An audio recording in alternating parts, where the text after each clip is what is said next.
Assalamualaikum warahmatullahi wabarakatuh. Teman-teman, kembali lagi di channel YouTube saya, Khairun Imam. Nah, ini ada video yang sangat menarik untuk kita simak bersama-sama di mana Profesor Mahfud MD, mantan Menko Polhukam era Pak Jokowi, itu kalau kita ingat teman-teman ya, beberapa bulan kemarin, beliau ini sangat aktif, sangat getol, sangat kritis banget terhadap Pak Jokowi. Bahkan sampai ingin menjatuhkan Pak Jokowi, teman-teman. Tapi di video ini, ketika beliau podcast bersama Deddy Corbuzier, ini ada sesuatu yang lain dari Pak Mahfud MD. Beliau mengatakan bahwa Pak Jokowi itu sangat tulus dan punya banyak kebaikan, teman-teman. Dan sangat tegas dalam memimpin. Banyak persoalan yang selesai dan banyak jasa dari Pak Jokowi untuk Indonesia. Wah, ada apa ini? Apakah Pak Mahfud MD sudah sadar, teman-teman? Oke, tanpa perlu berlama-lama lagi, mari kita mulai videonya berikut ini.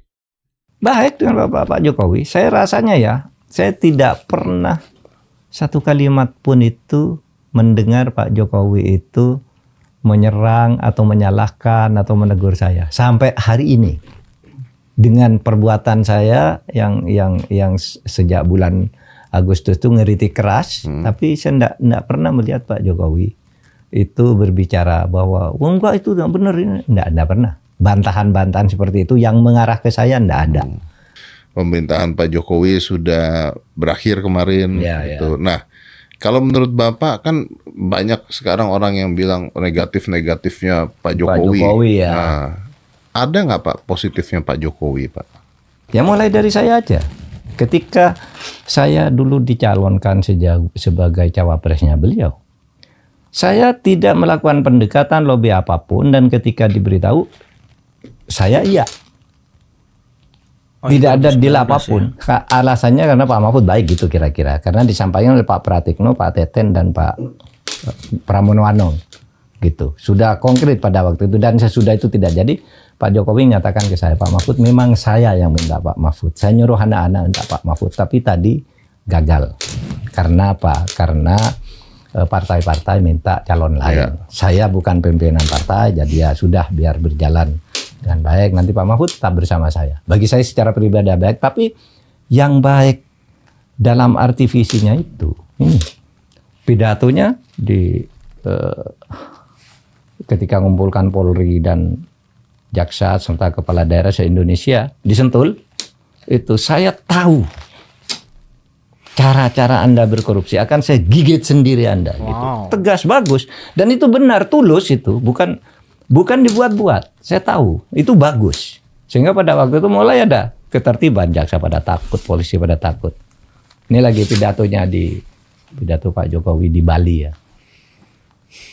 Dia bilang begini, saya minta kepada Pangdam, Kapolda, Kodim, Kapolres, kalau diangkat menjadi pejabat baru di satu daerah, jangan sowan ke preman.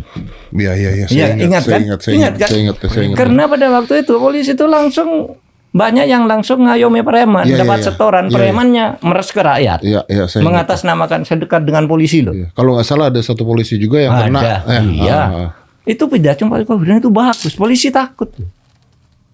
Gitu. Dulu kalau saya lihat pimpinan Polri kalau pidato di depan presiden tangannya gini loh, gemeter loh. Saya lihat sendiri tuh dan ada di TV. Itu tuh kok gemeter tuh Pak itu gitu. Gitu. Karena pada waktu sedang ada kasus dan Pak Jokowi marah lalu dikumpulkan suruh laporan. Nih tangannya gini nih. Gemeter. Jadi bagus Pak Jokowi itu ditakuti di situ. Kasus Sambo. Kalau Pak Jokowi motong enggak ada adik.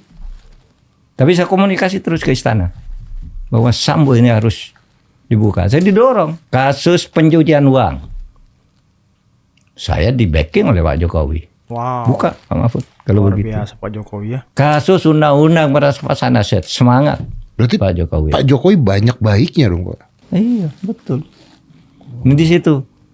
Jadi kalau Bapak banyak bicara Pak Jokowi bagus-bagus. Penyelesaian soal HAM juga jalan.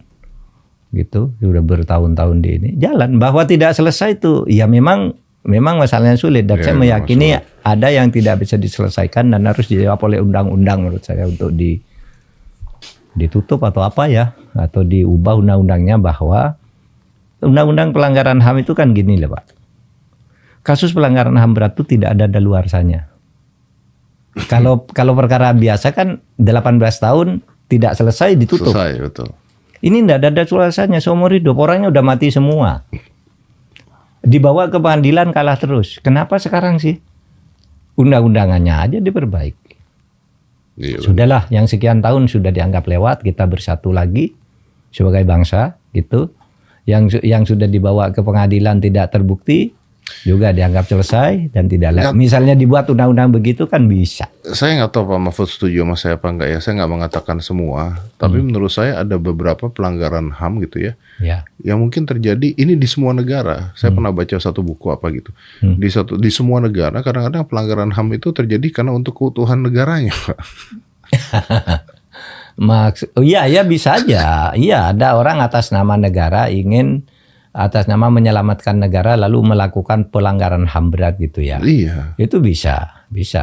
Ada juga yang menyebut, ya beberapa negara juga melakukan itu. Iya. Bangsa ini kalau tidak dibantai orang-orang kayak gini, habis negaranya. Habis negara ini gitu. Ada yang begitu juga Ada kan? yang begitu. Berarti undang-undangnya setelah berapa tahun ya sudah gitu harusnya Iya. ada perubahan undang-undang. Iyalah, kembali sebenarnya ke rekonsiliasi. Rekonsiliasi itu sebenarnya penyelesaian non-yudisial yang sudah dilakukan oleh Pak Jokowi. Penyelesaian non-yudisial bagi korbannya. Kalau pelakunya kan udah mati, mau dicari kemana? Korbannya aja kan yang banyak. Udah masa lalu banget. Nah ya itu kan? yang dilakukan oleh Pak Jokowi. Dan itu dipuji. Bagus dong. Dipuji oleh Dewa. Pak, Perserikatan Bangsa-Bangsa itu tidak pernah memuji Indonesia Wow. dalam sidang resmi. Setiap mau tahun sidang PBB kita melebihi negara lain agar Indonesia tidak disebut sebagai negara pelanggar HAM. Terus Pak, tiap tahun. Baru itu tahun 2022 kita tidak masuk dalam catatan yang negatif. Kemudian pada tahun 2023 dipuji karena langkah-langkah menyelesaikan korban pelanggaran HAM berat. Nah itu ada tersiar di seluruh dunia Luar biasa. pujian PBB itu. Wow, hanya di era Pak Jokowi teman-teman, Indonesia dipuji PBB dalam hal pelanggaran HAM. Pak Itu Mahfud, kan bagus tuh. Iya, Pak Mahfud kalau ngomong begini artinya Pak Jokowi banyak jasanya untuk Indonesia. Oh, banyak infrastruktur apa itu kan harus kita akui. Bahwa ada kurangnya mari kita Saya perbaiki. penasaran deh Pak, ini dengan semua yang Pak Mahfud katakan gitu ya Pak ya. Hubungan Bapak dengan ke mantan dan presiden yang baru gimana Pak? Saya rasanya ya baik-baik saja, tidak punya beban ya. Misalnya dengan Pak Prabowo, saya kan tidak pernah punya konflik apa-apa dengan Pak Prabowo. Sejak dulu saya kemarin bergurau gini, itu orang-orang yang sekarang dukung Pak Prabowo itu dan sekarang muji Pak Prabowo itu hebat begini, itu sudah saya katakan tahun 2014. Bahwa Pak Prabowo itu baik, Pak Prabowo itu kan sudah saya 2014 dulu Iya, saya tahu. saya yang diserang rame-rame waktu itu. Nah sekarang yang nyerang saya itu ke sana. Membawa ide-ide saya di tahun 2014. Wah dulu Pak dahsyat serangan. Iya betul. Kalau ada orang bela Pak Prabowo dulu Abis, diserang Pak, iya. media massa seluruhnya. Gitu. Cuma saya aja kayak kalau orang agak besar tuh mantan pejabat waktu itu Suryo Prabowo ya, Iya, membela bisa-bisa. iya. Lalu saya karena Bapak. manajer kampanyenya itu. Yang lain tuh yang sekarang dia nyerang semua. Gitu. Jadi sampai sekarang saya rasanya tidak ada masalah dengan Pak Prabowo. Bahwa terjadi rivalitas Ya, biar. dalam kontestasi politik biasa. Kemarin saya ketemu kan lihat Pak. Iya. Kelas tulus Iya. kami sama. Iya, depan saya tuh saya lihat Iya tuh kan Bapak. Iya. Tapi kalau dipanggil kabinet mau nggak Pak? Oh enggak. Enggak. Gini. Anunya begini Pak. Saya sudah katakan. Panggil kabin. Saya ingin mengabdi Pertanyaannya. kepada negara. Menjadi pejabat atau di luar. Tapi untuk menjadi pejabat itu standar etik saya. Jabatan yang tersedia itu harus diberikan kepada pendukung. Oleh yang menang gitu. Saya rival masa diberikan ke saya. Ya jangan dong. Gitu. Itu standar, Itu standar etik saya. ya. Walaupun Ya. Pak Prabowo mau menyatukan semua. Nah itu ya itu pandangan Pak Prabowo kita lihat. Tapi kalau saya enggak lah, meskipun maupun menyatukan semua, kalau ada orang lain yang mendukung beliau dan Saya nggak setuju.